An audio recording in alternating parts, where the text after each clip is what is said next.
Hello बच्चों, कैसे हैं आप। उम्मीद करती हूँ आप बढ़िया और एकदम मज़े में होंगे। तो चलिए अपने अध्याय की ओर बढ़ते हैं और नया पाठ शुरू करते हैं। और हमारे इस पाठ का नाम है रहस्य। तो बच्चों, प्रस्तुत कहानी में लेखक ने पिएरे नामक एक व्यक्ति की कर्तव्य निष्ठता और उसके घोड़े की प्रति अद्भुत प्रेम को अत्यंत मार्मिक ढंग से प्रस्तुत किया है। मार्मिक यानी कि मन को छू लेने वाले। साथ ही यह कहानी हमें जीव जंतुओं के प्रति प्रेम करुणा का भाव रखने का भी संदेश देती है। तो आइए अपनी इस कहानी को आरंभ करते हैं। बच्चों, कनाडा में मॉन्ट्रियल नाम का बड़ा शहर है। वहाँ कई छोटी छोटी सड़कें भी हैं। उनमें से एक है एडवर्ड स्ट्रीट। उस सड़क को पिएरे जितनी अच्छी तरह और कोई भी नहीं जानता था, यानी कि पिएरे उस सड़क को जितनी अच्छी तरह जानता था और कोई नहीं जानता था। उसका एक कारण था। पिछले 30 सालों से पिएरे उस सड़क पर बसे सभी परिवारों को दूध बांटता था। तो पिएरे क्या काम करता था? दूध बांटने का काम करता था। पिछले 15 सालों से पिएरे की दूध गाड़ी को एक बड़ा सफेद घोड़ा खींचता था। घोड़े का नाम जोसेफ था। क्या नाम था घोड़े का? जोसेफ। पिएरे दूध बांटने का काम करता था और जोसेफ उस गाड़ी को खींचने का।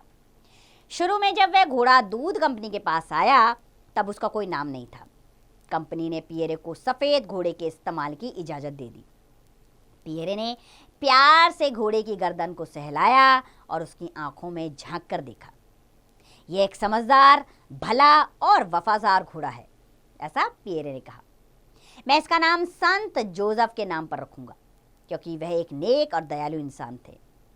साल भर के अंदर ही घोड़े ने सड़क का पूरा रास्ता रट लिया। पिएरे अक्सर शेखी बघाड़ता। शेखी यानी कि बड़ा चढ़ाकर बातें करना।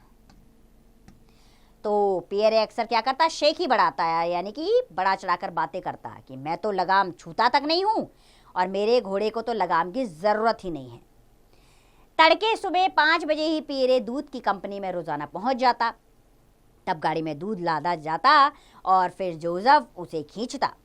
पिएरे अपनी सीट पर बैठते ही जोसेफ को पुचकारता यानी कि, और घोड़ा अपना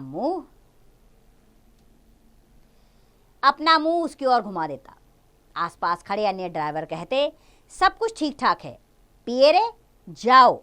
इसके बाद पिएरे और जोसेफ इत्मीनान के साथ सड़क पर निकल पड़ते। इत्मीनान यानी कि बड़े आराम से, बिना परेशानी के वो अपने काम पर निकल जाते हैं।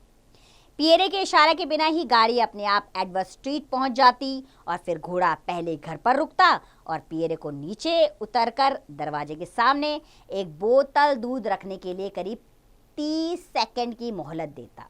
इतना मोहलत देना कि इतने समय का टाइम देना। 30 सेकंड में पिएरे बोतल रखता और घोड़ा फिर दूसरे घर पर रुकता। इस तरह उनका काम चलता।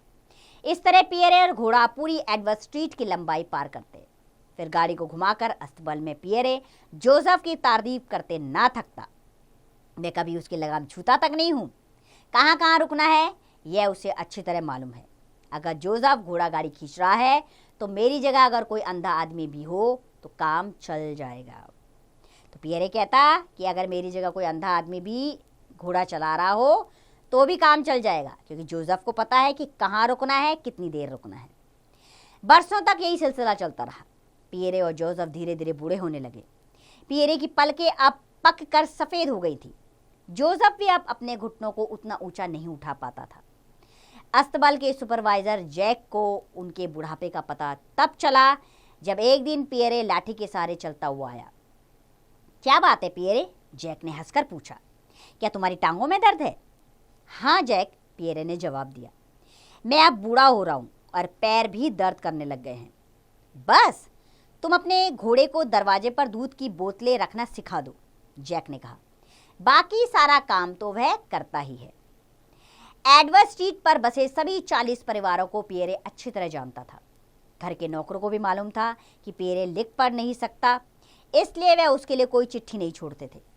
अगर कभी दूध की और बोतलों की जरूरत होती तो वह घोड़ा गाड़ी की आवाज सुनकर दूर से ही चिल्लाते, पिएरे आज एक और बोतल देना। पिएरे की याददाश्त बहुत अच्छी थी। वापस अस्तबल लौटकर बिना गलती किए वह जैक को दूध का सारा हिसाब बता देता। जैक अपनी डायरी में तुरंत हिसाब नोट कर लेता था। एक दिन दूध कंपनी का मैनेजर सुबह सुबह अस्तबल का मुआयना करने पहुंचा। जैक ने पियरे की ओर इशारा करते हुए मैनेजर से कहा, जरा देखिए तो पियरे किस तरह अपने घोड़े से बात कर रहा है, और घोड़ा भी कितने प्यार से अपना मुंह घुमाकर पियरे की बात सुनता है। पियरे और घोड़े में बड़ी गहरी दोस्ती है। इस रहस्य को बस यही दोनों जानते हैं। कभी कभी तो ऐसा लगता है कि जैसे दोनों हम पर हंस रहे हों। पियरे भला आदमी है, पर बेचारा बूढ़ा हो रहा है। क्या करूं? मैं आपसे अर्ज करूं कि अब आप उसे रिटायर कर दें। रिटायर यानी कि अब उसे काम से हटा दिया जाए, उसे आराम दिया जाए और उसकी पेंशन बांध दे। उसने उत्सुकता से पूछा। बात तो तुम्हारी ठीक है, मैनेजर ने कहा। पियरे अपना काम 30 साल से कर रहा है, पर कभी कहीं से कोई शिकायत नहीं आई है। उससे कहो कि अब वह घर बैठकर आराम करे, उसे हर महीने पूरी तनख्वाह मिलती रहा करेगी। परंतु पियरे ने रिटायर होने से इनकार कर दिया।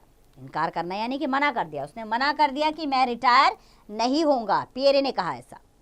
उसे इस बात से गहरा धक्का लगा कि वह अपने प्यारे घोड़े जोसेफ से रोज नहीं मिल पाएगा। दुख किस बात का था? अपने घोड़े से ना मिलने का। हम दोनों ही अब बूढ़े हो चले हैं, उसने जैक से कहा। हम दोनों अगर इकट्ठे ही रिटायर हों तो अच्छा होगा। मैं आपसे ये वादा करता हूं कि जब मेरा घोड़ा रिटायर होगा तब मैं भी काम छोड़ दूंगा। जैक एक भला आदमी था। पियरे की बात समझ गया। पियरे और जोसेफ के बीच रिश्ता ही कुछ ऐसा था जिसे देख दुनिया मुस्कुराने लगी। ऐसा लगता था मानो दोनों एक दूसरे का सहारा हों। जब पियरे गाड़ी की सीट पर बैठा हो तो जोसेफ गाड़ी खींच रहा हो, तब दोनों में से कोई बुरा नहीं लगता था। लेकिन काम खत्म होने के बाद पियरे लंगड़ाते हुए सड़क पर इस तरह धीरे धीरे चलता जैसे वह बहुत बूढ़ा आदमी हो।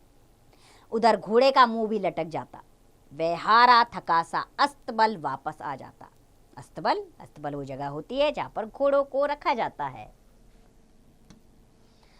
तो बच्चों, सुबह सुबह एक दिन जब पियरे आया तो जैक ने उसे एक बेहद बुरी खबर सुनाई।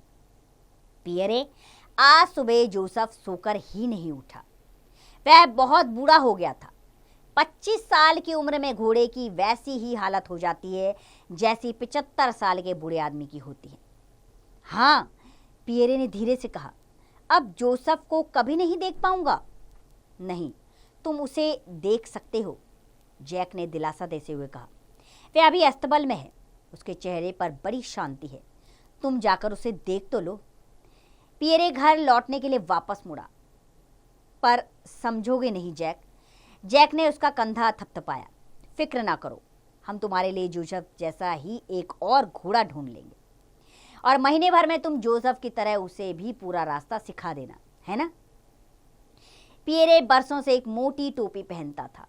टोपी के हुड से उसकी आंखें लगभग ढक जाती थी।